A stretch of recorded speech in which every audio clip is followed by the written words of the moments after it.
উপজেলা 6 লাখের মতো এরকম প্লাস, এর মধ্যে 1 লাখের বেশি হচ্ছে আমাদের রাঙামাটি শহরে বাস করে, বাকি সব হচ্ছে উপজেলা। তার মানে বুঝে যাচ্ছে যে কনসেন্ট্রেশন সব হচ্ছে আমাদের এই যে নগর কেন্দ্রিক। সেরকম ঢাকা শহরও আমরা যদি দেখি, ঢাকা শহরের জনসংখ্যা কিন্তু বৃদ্ধি পাচ্ছে। আমার তো মনে হয় মিরপুরে আমি একবার একজন বাড়ি গিয়ে আমার এমন অবস্থা, আমি যদি বলতে যে এখানে কোনো 1 কোটি লোক, মানে অস্থির লাগে। তো এরকম মানে সবখানে আমাদের নগরবাসী সংখ্যা বৃদ্ধি পাচ্ছে। নগরে আমরা বাসা দিয়ে দুর্ভোগ যেগুলো আসে সেগুলো কিন্তু অনেক বেশি মানে কি বলে মর্মান্তিক হয়, খুব পীড়াদায়ক হয়। গতকাল আপনারা দেখেছেন সেখানে ঢাকায় প্রচন্ড বৃষ্টির কারণে এয়ারপোর্টে পানি জমে গিয়েছিল এবং মানুষ এই পরিমাণ দুর্ভোগ করেছে। তো আরবান লাইফের যেমন সুবিধা আছে, আরবান লাইফের যেমন অসুবিধা আছে। এই কারণেই প্ল্যান্ড আরবানাইজেশন, পরিকল্পিত নগরায়নটা সবচেয়ে বেশি জরুরি। আমরা যদি পিছনে সভ্যতার দিকে ফেরত থাকাই, হরপ্পা মহেঞ্জোদারো ওখানে যেটা আমাদের যেই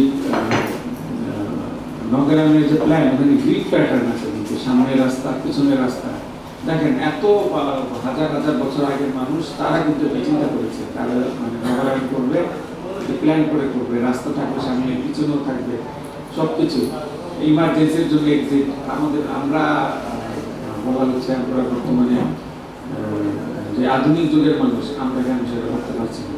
আমরা বেশি হয়ে গেছি আত্মকেন্দ্রিক, আমরা বিন্দু মতো ছাড় দিতে রাজি না। আমরা যেভাবেই পারি আমাদের সর্বোচ্চটা আমরা আমাদের আমার এটাই হচ্ছে। কিন্তু কি যেন একটা কথা আছে না, ঝড় বা আগুন লাগিয়ে জলের রক্ষা পাই, সেটাই এত মানে আমরা পুরান ঢাকায় থাকি, পুরান ঢাকায় আগে এখন আমরা দোতলায় আমাদের বারান্দা থেকে আমরা ঈদের চাঁদ দেখতে পারতাম, 29 সোজা 35 সোজা আমরা বারান্দা থেকেই দেখতাম যে চাঁদ উঠেছে। এখন তো আমি আমার বাসার আকাশ দেখতে পাই। তো কয়েকদিন আগে মোহাম্মদ রাসূলের সাথে এসেছিলেন, মোহাম্মদ রাসূল আমাদের দেখে বলছেন, ডিসি সাহেব আপনার বাড়ি থেকে পুরান ঢাকায়। আমি বললাম, স্যার আমাদের রাস্তায় লালমিন স্ট্রিট দাঁড়ালে আপনার সাদা গম্বুজটা দেখা যেত, এখন তো স্যার বিল্ডিং হয়ে গেছে, কিছু না, এখন আমরা আকাশও দেখি। তুমি দেখলাম হেসে দিলে, যেরকম এখন আকাশ দেখতে হলেও ঘাট রাখা চলবে। তো এই যে মানে আমরা এই যে এত এত মানুষ এক জায়গায় থাকছি, আসলে কি আমরা তাদেরকে সব ফ্যাসিলিটিস আমরা দিতে পারছি? এই কারণে আমাদের বর্তমান সরকারের পলিসি হচ্ছে আমার গ্রাম আমরা গ্রামকেই শহরের মতো সুযোগ সুবিধা দিব, যাতে মানুষ শহরের দিকে থাকিতে না। কারণ যত বেশি শহরের উপর কনসেন্ট্রেট হবে, আমাদের কিন্তু চাপ বাড়বে। আমাদের এত ফ্যাসিলিটিস নাই, আমাদের পৌরসভার একটা ক্যাপাসিটি নাই। ওই যে কে কোথায় বিল্ডিং করতেছে আমি জানি না, তারা কতটুকু পৌরসভার কাছে আবেদন করে। পৌরসভার মনিটরিং করার মতো এত লোক বলা নিশ্চিত এখানে নাই। তো এই যে এই বিষয়গুলো অ্যাড্রেস করা কিন্তু আমাদের জন্য খুব বেশি টাফ। আমাদের এখন কি দরকার? শিক্ষা, স্বাস্থ্য, এই দুটোর জন্য মানুষ চলে আসে তার সন্তান উন্নত জীবনমানের জন্য। আমাদের এখানে আমরা কি পেরেছি?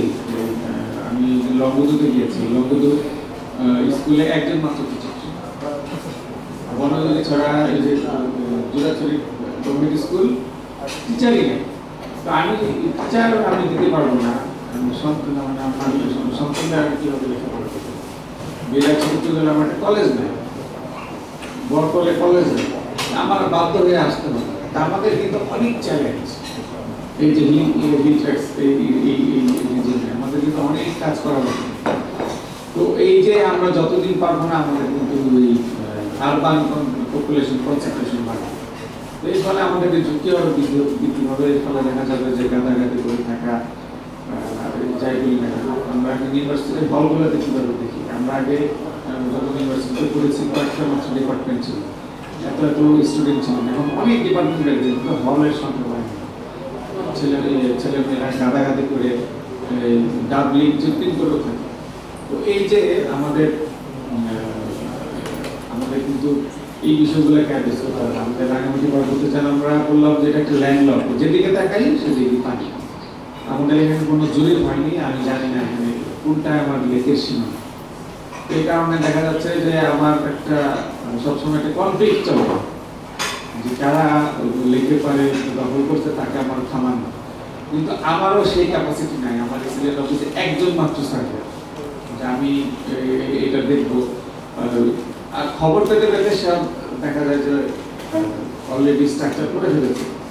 তো এই যে এই কনফ্লিক্ট কিন্তু চলছে। Rome was not built in a day. একদিনে রোম যেমন তৈরি হয়নি, এই সিচুয়েশন একদিনে তৈরি হয়নি। কিন্তু আমাদের ভিতরে যদি ওই লয়ার রাইটিং টেন্ডেন্সি না থাকে তাহলে কিন্তু আলটিমেটলি এই সমস্যা আমাদেরই ভুগতে হবে। 17 সালের যে পাহাড় ধস, আমরা কি আসলে পাহাড়ে থাকতে হলে পাহাড়ের নিয়ম চলতে হয়। পাহাড় বলতে হিল বুঝাচ্ছি। আমি পাহাড়ে বাস করব, পাহাড়ে কিভাবে আমার ঘর বাঁধতে হবে সেটা কি আমি জানি না। পাহাড় কেটে কিভাবে, তারপরে প্রকৃতি যা প্রতিশোধ দিয়েছে এবং এই প্রতিশোধ ভয়ঙ্কর প্রতিশোধ আবার আমরা ভুলে গেছি। আমরা খুব বিস্তৃত করবো কেন জানি, গোল্ড পেস্ট দ্রুত ভুলে যায়। খুব বেশি দিন আগের কথা না, 5 বছর। এবার মে মাসে যে প্রচন্ড বৃষ্টি হলো, আমাদের কাছে জানালে গিয়েছিল 6 নম্বর ওয়ার্ডে। সেখানে একজন মহিলার সাথে তার কথা হয়েছে এবং মহিলার হাজব্যান্ড সে 17 সালে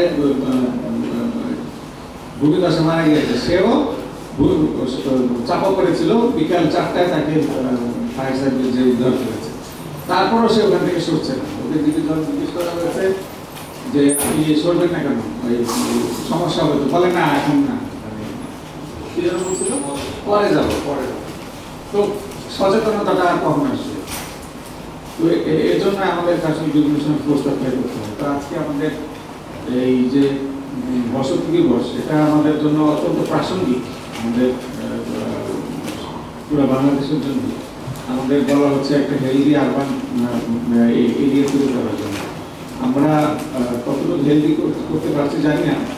আমাদের সাস্টেইনেবিলিটিটা খুব বেশি দরকার। আমাদের এই এনভায়রনমেন্টের বিষয়ে আমরা কতটা ফ্রেন্ডলি আমি ঠিক জানি না। আমাদের এই যে সব কিছু এখন সিঙ্গেল ইউজ প্লাস্টিক, এই যে বোতল, চিপসের প্যাকেট, আমি সেদিন রাঙামাটি পার্কে গিয়েছিলাম, একটা বৃক্ষরোপণ মাটি করা হচ্ছে, মাটি নেই, খালি চিপসের প্যাকেট, পলিথিন। 10-15 বছর পরে যখন মাটি পাওয়া যাবে, এখানে শুধু প্লাস্টিক পাওয়া যাবে। তো আমাদের ভিতরে যদি সচেতনতাগুলো না আসে, তাহলে আমরা এই পৌরসভার বা অন্যান্য এজেন্সিগুলো কিভাবে করবো? আমরা কি আমাদের উপর দায়িত্ব পালন করছি?